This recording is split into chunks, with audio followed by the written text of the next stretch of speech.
নদিয়ার চাপড়া থানার গোখুরাপোতা এলাকায় নিম্নমানের সামগ্রী দিয়ে রাস্তা তৈরির অভিযোগে উত্তেজনা ছড়ালো।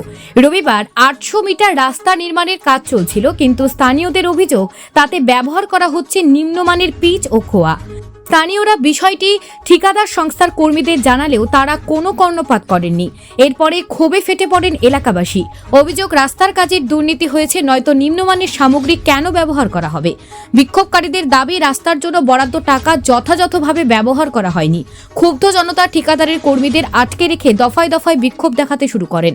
পরিস্থিতি হাতের বাইরে চলে যাওয়ার আগেই খবর পেয়ে ঘটনাস্থলে পৌঁছায় চাপড়া থানার পুলিশ। পুলিশ এসে স্থানীয়দের সঙ্গে কথা বলে পরিস্থিতি স্বাভাবিক করার চেষ্টা করে।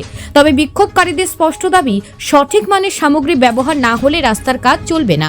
প্রশাসন কি পদক্ষেপ নেয় সেদিকেই তাকিয়ে গোটা এলাকা। বিস্তারিত আপডেটের জন্য চোখ রাখুন নিউজ প্রাইম টাইমসে।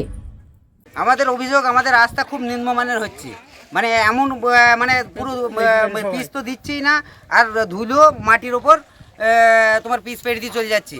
ড্রেনের রাস্তা মানে জলের পাইপ লাইন কাজ হয়েছিল, তাদের সাথে একটা কন্ট্যাক্ট করে নিয়েছিল যে টাকা মানে তাদের সাথে কিছু টাকা নিয়েছিল যে রাস্তা ঝাঁটিয়ে পরিষ্কার করে রাস্তা করার কথা।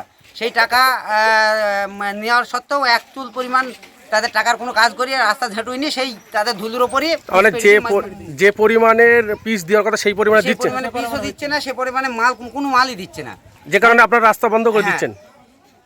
এটা এই এলাকার নাম কি?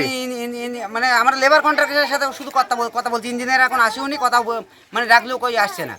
কি নাম আপনার? আমার নাম নাজমুল হোসেন বিশ্বাস, গোখুরাপোতা, নদীর ধারপাড়া।